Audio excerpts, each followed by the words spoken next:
रात्रीचे 11:30 वाजले होते. औरंगाबादच्या एका छोट्याशा घराच्या टेरेसवर अमोल एकटाच बसला होता. थंड वारा सुटला होता, पण त्याच्या मनात मात्र वादळ होतं. हातात बँकेची नोटीस, डोळ्यात अपयशाचं ओझं आणि छातीत एक जड शांतता. तो आकाशाकडे पाहत म्हणाला, देवा, अजून किती परीक्षा. घरात आई शांतपणे देवासमोर बसली होती. तिच्या समोर ठेवलेला एक जुना फोटो. श्री स्वामी समर्थ. ती हळूच मंत्र म्हणत होती. तिच्या आवाजात घाई नव्हती, भीती नव्हती, फक्त विश्वास होता. अमोल मागच्या 6 महिन्यांपासून नोकरी शोधत होता. प्रत्येक इंटरव्ह्यूमध्ये शेवटचा टप्पा पार करूनही त्याचं नाव नसायचं. घरचा छोटासा व्यवसाय आधीच बंद पडला होता. कर्जाचं ओझं वाढत चाललं होतं. नातेवाईक बोलणं बंद करत होते. मित्रांनीही अंतर ठेवलं होतं. एक दिवस बँकेचे अधिकारी घरात आले. सगळ्यांसमोर त्यांनी कठोर शब्दात सांगितलं की जर पैसे भरले नाहीत तर घर जाईल. त्या क्षणी अमोलला स्वतःवरच राग आला. मी काहीच करू शकत नाही, हा विचार त्याला पोखरत होता. त्या रात्री तो पूर्णपणे तुटला. तो आईजवळ जाऊन बसला आणि म्हणाला, आई, आता काही उरलं नाही. आईने त्याचा हात हातात घेतला. तिच्या डोळ्यात पाणी होतं, पण आवाज ठाम होता. बाळा, जेव्हा सगळं संपल्यासारखं वाटतं ना, तेव्हा खरी सुरुवात होते. स्वामींवर विश्वास ठेव. अमोल चिडला. फक्त नाव घेऊन काय होणार आहे? आईने हसून उत्तर दिलं, नाव नाही रे, विश्वास. त्या रात्री अमोल पहिल्यांदाच देवासमोर बसला. शब्द नव्हते, मंत्र नव्हता, फक्त एक तुटलेला मन होता. तो शांतपणे म्हणाला, स्वामी, जर खरंच तुम्ही असाल तर मला एक संकेत द्या. मला उभं राहायचंय, पण पायात ताकद नाही. त्या रात्री त्याला एक स्वप्न पडलं. एक विशाल उजळ प्रकाश. त्या प्रकाशातून एक शांत आवाज, घाबरू नकोस, मी तुझ्या पाठीशी आहे. तो आवाज रागावलेला नव्हता, आदेश देणारा नव्हता. तो जणू पित्याचा हात डोक्यावर ठेवावा तसा होता. सकाळी उठल्यावर त्याच्या मनात विचित्र शांतता होती. समस्या तशाच होत्या, पण भीती कमी झाली होती. त्या दिवशी अचानक एका जुन्या मित्राचा फोन आला. अरे अमोल, आमच्या ऑफिसमध्ये एक जागा आहे, तुझं रिझ्युमे पाठव. अमोलने पाठवलं. इंटरव्ह्यूला गेला. यावेळेस तो घाबरलेला नव्हता. त्याने मनात एकच वाक्य म्हटलं, स्वामी, तुमच्यावर सोडलं. इंटरव्ह्यू संपला. बाहेर येताना त्याला आतून खात्री होती, जे होईल ते योग्यच होईल. 2 दिवसांनी कॉल आला. तो निवडला गेला होता. फोन ठेवताना त्याचे हात थरथरत होते. डोळ्यात पाणी आलं. तो आईकडे धावत गेला. आईने काही विचारलं नाही, फक्त स्वामींच्या फोटोसमोर नमस्कार केला. पहिला पगार हातात घेताना अमोल थेट मंदिरात गेला. स्वामींच्या मूर्तीसमोर उभा राहून त्याने डोळे मिटले. त्याला जाणवलं, समस्या संपल्या म्हणून आनंद नाही, तर विश्वास सापडला म्हणून शांतता आहे. हळूहळू सगळं बदलायला लागलं. कर्ज फेडायला सुरुवात झाली. घरात पुन्हा हसू आलं. अमोल रोज सकाळी उठून स्वामींचं नाव घ्यायला लागला. पण आता तो फक्त मागत नव्हता, तो धन्यवाद देत होता. एक दिवस त्याच्या ऑफिसमधला एक सहकारी खूप तणावात होता. अमोलने त्याला शांतपणे सांगितलं, विश्वास ठेव, बाकी सगळं स्वामी सांभाळतील. तोच संवाद जो कधी काळी त्याला समजत नव्हता, आज त्याच्या जीवनाचं सत्य झाला होता. काही महिन्यांनी अमोल पुन्हा त्या टेरेसवर उभा होता. आकाश तसाच होता, शहर तसंच होता, पण तो बदलला होता. तो हळूच म्हणाला, धन्यवाद स्वामी, संकटं दिलीत म्हणून नाही, तर त्यातून उभं राहायला शिकवलत म्हणून. जीवनात संघर्ष थांबत नाहीत, परीक्षा येतच राहतात, पण एक गोष्ट बदलते, मनाची अवस्था. जेव्हा मनात विश्वास असतो, तेव्हा भीतीचं वजन हलकं होतं. जेव्हा प्रार्थना मनापासून असते, तेव्हा उत्तरं बाहेर नाही, आत सापडतात. कदाचित आज तूही एखाद्या अंधारातून जात असशील. कदाचित तुला वाटत असेल की आता काहीच उरलं नाही. पण लक्षात ठेव, संपल्यासारखं वाटणं म्हणजे शेवट नाही, तो नवीन सुरुवातीचा संकेत असतो. फक्त एकदा मनापासून म्हण, श्री स्वामी समर्थ, आणि मग बघ, समस्या लगेच नाहीशा होणार नाहीत, पण तुझ्यात त्यांना सामोरं जाण्याची ताकद नक्की निर्माण होईल. विश्वास ठेव, धीर धर, स्वामी तुझ्या पाठीशी आहेत. रात्रीचे 12 वाजून गेले होते. शहर झोपलं होतं, पण रोहितच्या डोळ्यांत झोप नव्हती. खिडकीतून येणारा पिवळसर रस्त्यावरील दिव्याचा प्रकाश त्याच्या चेहऱ्यावर पडत होता. टेबलावर विखुरलेली कागदपत्र, बँकेच्या नोटिसा, रिजेक्शन मेल्स आणि एक कोपऱ्यात ठेवलेला छोटासा फोटो. श्री स्वामी समर्थ. तो फोटो त्याच्या आईने ठेवला होता. रोहितला आधी फारसं काही वाटलं नव्हतं, पण आज तो त्या फोटोसमोर बसला होता. रोहित एक हुशार मुलगा होता. इंजिनिअरिंग पूर्ण केलं होतं. मोठ्या कंपनीत काम करण्याचं स्वप्न होतं. सुरुवातीला सगळं ठीक चाललं होतं. नोकरी मिळाली होती, पगार चांगला होता, घरात आनंद होता. पण अचानक कंपनी बंद पडली. एका ईमेलने सगळं बदललं. Due to restructuring your position has been terminated. एक वाक्य आणि सगळं कोसळलं. पहिले काही दिवस त्याने स्वतःला सावरलं. ठीक आहे, दुसरी नोकरी मिळेल. पण महिने गेले, इंटरव्ह्यू झाले. शेवटच्या फेरीपर्यंत जाऊनही त्याचं नाव यायचं नाही. घरात वडिलांचा छोटासा व्यवसाय आधीच मंदीमुळे डगमगत होता. आई शांत होती, पण तिच्या चेहऱ्यावर काळजी स्पष्ट दिसत होती. एक दिवस बँकेचा फोन आला. लोनची EMI 3 महिने थकली होती. त्या रात्री रोहित पूर्णपणे खचला. तो आईजवळ बसला. आई, मला वाटतं मी अपयशी ठरलो. आईने त्याच्याकडे पाहिलं. तिच्या डोळ्यात प्रेम होतं, निराशा नव्हती. ती म्हणाली, अपयश म्हणजे पडणं नाही रे, उठायचं थांबवणं म्हणजे अपयश. ती उठली, कपाटातून एक जुना फोटो काढला, स्वामींचा. ती म्हणाली, मी लहानपणी ऐकलं होतं, जेव्हा सगळे दरवाजे बंद होतात तेव्हा स्वामी एक खिडकी उघडतात, पण ती खिडकी पाहण्यासाठी मन शांत हवं. रोहितला राग आला. आई, ही सगळी श्रद्धेची गोष्ट आहे, रियालिटी वेगळी असते. आई हसली. श्रद्धा म्हणजे वास्तवापासून पळणं नाही, श्रद्धा म्हणजे वास्तवाला सामोरं जाण्याची ताकद. त्या रात्री रोहित झोपला नाही. तो स्वामींच्या फोटोसमोर बसला. शब्द नव्हते, फक्त डोळ्यात पाणी होतं. तो हळूच म्हणाला, जर तुम्ही असाल तर मला मार्ग दाखवा, मी थकलोय. रात्री त्याला एक स्वप्न पडलं. तो एका अंधाळ्या रस्त्यावर चालत होता. पुढे काहीच दिसत नव्हतं. अचानक दूर एक प्रकाश दिसला. त्या प्रकाशातून आवाज आला. अंधार कायमचा नसतो. तो आवाज शांत होता, पण ठाम होता. सकाळी उठल्यावर समस्या तशाच होत्या, पण त्याच्या मनात एक विचित्र स्थैर्य होतं. त्या दिवशी त्याने ठरवलं, मी हार मानणार नाही. तो रोज सकाळी उठून स्वामींचं नाव घ्यायला लागला. 5 मिनिटं, 10 मिनिटं, मग अर्धा तास. हळूहळू त्याच्या मनातला गोंधळ कमी होऊ लागला. एक दिवस त्याला कॉलेजमधल्या जुन्या मित्राचा मेसेज आला. आमच्या स्टार्टअपमध्ये टेक लीड हवाय, इंटरेस्टेड? रोहितने लगेच होकार दिला नाही. त्याने आधी शांतपणे विचार केला. इंटरव्ह्यूला गेला. यावेळेस तो भीतीतून नाही, आत्मविश्वासातून बोलत होता. काही दिवसांनी त्याला ऑफर लेटर मिळालं. पगार आधीसारखा मोठा नव्हता, पण संधी मोठी होती. रोहितने जॉईन केलं. काम कठीण होतं, टीम लहान होती, जबाबदारी मोठी होती, पण त्याला आता तक्रार नव्हती. तो रोज रात्री घरी येऊन स्वामींच्या फोटोसमोर बसायचा आणि म्हणायचा, आजही सांभाळलत. हळूहळू स्टार्टअप वाढू लागलं. प्रोजेक्ट्स मिळू लागले. कंपनीचं नाव होऊ लागलं. एका दिवशी कंपनीच्या फाउंडरने सगळ्यांसमोर जाहीर केलं, या यशामागे रोहितचं योगदान सर्वात मोठं आहे. टाळ्यांचा आवाज झाला. रोहितच्या डोळ्यात पाणी आलं. त्याला त्या रात्रीची आठवण झाली, जेव्हा तो तुटला होता. तो समजला, चमत्कार म्हणजे अचानक पैसा पडणं नाही. चमत्कार म्हणजे तुटलेल्या माणसाला पुन्हा उभं राहायची हिंमत मिळणं. काही महिन्यांनी त्याने घराचं सगळं कर्ज फेडलं. बँकेचा शेवटचा चेक देताना त्याच्या वडिलांच्या डोळ्यात अभिमान होता. त्या रात्री रोहित पुन्हा खिडकीत उभा होता, पण आज त्याच्या चेहऱ्यावर हसू होतं. तो शांतपणे म्हणाला, स्वामी, समस्या काढून घेतल्याबद्दल धन्यवाद नाही, पण त्यातून शिकवलत म्हणून धन्यवाद.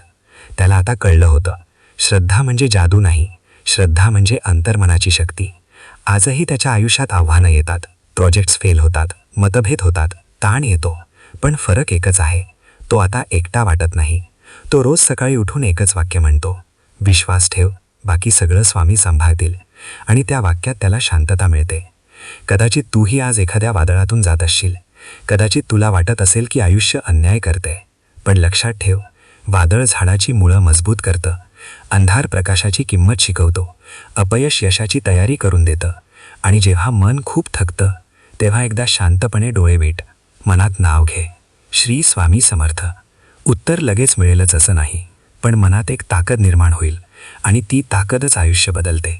कारण शेवटी चमत्कार बाहेर होत नाहीत, ते आज सुरू होतात. विश्वास ठेव, धीर धर आणि चालत राहा. स्वामी तुझ्या पाठीशी आहेत. 2 वर्षांपूर्वी त्याने स्वतःचा व्यवसाय सुरू केला होता. मोठं स्वप्न होतं, मी काहीतरी वेगळं करणार. सुरुवातीला सगळं ठीक चाललं, ऑर्डर्स मिळत होत्या, लोक कौतुक करत होते. पण अचानक मार्केट बदललं, ग्राहक कमी झाले, खर्च वाढले, आणि आज अकाउंटमध्ये जवळजवळ काहीच नव्हतं. घरात पत्नी होती, लहान मुलगी होती, आईवडील गावाकडून त्याच्याकडे आले होते. सगळ्यांच्या नजरा त्याच्याकडे होत्या, पण तो स्वतःकडेच बघायला घाबरत होता. त्याच्या हॉलमध्ये भिंतीवर एक फोटो लावलेला होता, श्री स्वामी समर्थ. तो फोटो त्याच्या आईने आणून लावला होता. समीर फार धार्मिक नव्हता, तो प्रॅक्टिकल माणूस होता. मेहनत करा, यश मिळेल, हा त्याचा मंत्र. पण आज मेहनत असूनही यश नव्हतं. त्या रात्री त्याची मुलगी झोपताना विचारली, बाबा, तू इतका शांत का आहेस? तो हसण्याचा प्रयत्न करत म्हणाला, काही नाही ग. पण तिच्या छोट्याशा प्रश्नाने त्याच्या छातीत काहीतरी तुटलं. तो उठला, हॉलमध्ये आला, स्वामींच्या फोटोसमोर उभा राहिला. बराच वेळ काहीच बोलला नाही. मग हळूच म्हणाला, मी हरलोय का? उत्तर आलं नाही. शांतता होती. दुसऱ्या दिवशी त्याला कर्ज देणाऱ्या व्यक्तीचा फोन आला. आवाज कठोर होता. पैसे परत द्या, नाहीतर. समीरच्या अंगावर काटा आला. त्याला पहिल्यांदाच भीती वाटली. त्या संध्याकाळी तो जवळच्या मंदिरात गेला. तिथे फार गर्दी नव्हती. तो एका कोपऱ्यात बसला. समोर स्वामींची मूर्ती होती. त्याने डोळे मिटले. त्याच्या मनात विचारांचा गोंधळ होता. मी चुकीचा निर्णय घेतला का? मी कुटुंबाला अडचणीत टाकलं का? मी स्वप्न पाहायला नको होतं का? अचानक त्याच्या शेजारी एक वृद्ध गृहस्थ येऊन बसले. पांढरे केस, शांत चेहरा. ते म्हणाले, इतकं डोक्यावर घेऊ नकोस. स्वप्न पाहणं चूक नसतं. समीरने आश्चर्याने त्यांच्याकडे पाहिलं.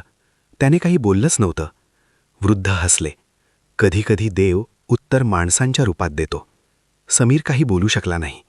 वृद्ध पुढे म्हणाले, तू जे गमावलं आहेस ते फक्त पैसा आहे, पण जर विश्वास गमावला तर सगळं गमावशील. ते उठले आणि निघून गेले. समीर बराच वेळ बसून राहिला.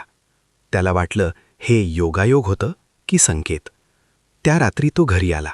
पहिल्यांदाच त्याने शांतपणे पत्नीशी सगळं बोललं. भीती, कर्ज, अपयश. पत्नी म्हणाली, आपण एकत्र आहोत ना, मग भीती कशाची?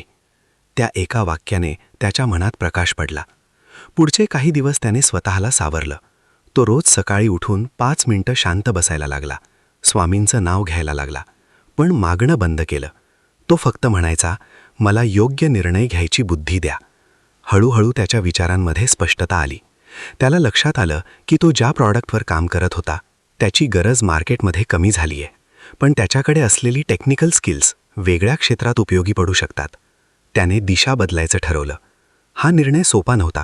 लोक काय म्हणतील हा प्रश्न होता, पण आता तो लोकांपेक्षा स्वतःशी प्रामाणिक होता. त्याने छोट्या प्रोजेक्ट्स घ्यायला सुरुवात केली. फ्रीलान्स काम, कमी पैसे, पण सतत काम. एक दिवस अचानक त्याला एका मोठ्या कंपनीकडून ईमेल आला. त्याचं जुनं काम कोणीतरी पाहिलं होतं. त्यांना कन्सल्टंट हवा होता. मीटिंग झाली, चर्चा झाली आणि त्याला मोठा कॉन्ट्रॅक्ट मिळाला. तो कॉन्ट्रॅक्ट त्याच्या सगळ्या कर्जापेक्षा मोठा नव्हता, पण तो सुरुवात होती. त्या रात्री तो पुन्हा मंदिरात गेला. स्वामींसमोर उभा राहिला. तो म्हणाला, चमत्कार म्हणजे अचानक श्रीमंत होणं नाही. चमत्कार म्हणजे योग्य वेळी योग्य विचार सुचणं. त्याला आता कळलं होतं, स्वामी संकट काढून घेत नाहीत नेहमी, पण संकटातून मार्ग काढायची बुद्धी देतात. हळूहळू व्यवसाय स्थिर झाला. कर्ज फेडायला सुरुवात झाली. घरात पुन्हा हसू आलं. एक दिवस त्याची मुलगी त्याच्याकडे आली आणि म्हणाली, बाबा, तू आता पुन्हा हसतोस. समीरच्या डोळ्यात पाणी आलं. तो शांतपणे म्हणाला, कारण मला कळलं, अंधार कायमचा नसतो. त्या रात्री त्याने डायरीत लिहिलं, अपयश म्हणजे शेवट नाही, तो दिशा बदल असतो. विश्वास म्हणजे जादू नाही, तो अंतर्मनाचा प्रकाश असतो. आजही समीरच्या आयुष्यात समस्या येतात, डेडलाईन्स येतात, ताण येतो, पण तो एकटा वाटत नाही. तो रोज सकाळी स्वामींच्या फोटोसमोर उभा राहून म्हणतो, मी प्रयत्न करेन, तुम्ही मार्ग दाखवा. आणि त्याला खात्री असते, मार्ग दिसेल. कारण शेवटी जीवनात सर्वात मोठी गोष्ट पैसा नाही, यश नाही, लोकांची मान्यता नाही. सर्वात मोठी गोष्ट म्हणजे मनाची शांतता. आणि ती शांतता त्याला सापडली श्रद्धेतून. कदाचित तूही आज एखाद्या तणावातून जात असशील. कदाचित तुला वाटत असेल की आता काहीच उरलं नाही. पण लक्षात ठेव, जेव्हा तू पूर्णपणे तुटतोस तेव्हाच तू पूर्णपणे तयार होतोस. फक्त एकदा मनापासून नाव घे, श्री स्वामी समर्थ, आणि मग चालत राहा. थांबू नकोस, घाबरू नकोस, स्वतःवर शंका घेऊ नकोस. कारण जेव्हा तू स्वतःवरचा विश्वास परत मिळवतोस तेव्हाच खरा चमत्कार घडतो. विश्वास ठेव, धीर धर आणि प्रयत्न करत राहा. स्वामी तुझ्या पाठीशी आहेत. सकाळचे 5 वाजले होते. शहर अजून जागं झालं नव्हतं. रस्त्यांवर हलकी धुके होती. विनय छतावर उभा होता. हातात चहा होता, पण चव जाणवत नव्हती. त्याच्या डोळ्यांत झोप नव्हती, कारण रात्रीभर तो विचार करत होता. त्याचा व्यवसाय नुकताच कोसळला होता. 10 वर्षांची मेहनत, असंख्य दिवस-रात्र जागरणं, लोकांच्या आशा आणि स्वतःची ओळख, सगळं एका वर्षात संपलं. महामारीनंतर मार्केट बदललं. पार्टनरने साथ सोडली. गुंतवणूकदारांनी हात काढून घेतला. कोर्ट केस सुरू झाली. कर्ज वाटलं. विनय बाहेरून शांत दिसत होता, पण आतून तुटत होता. घरात त्याची आई रोज देवासमोर दिवा लावायची.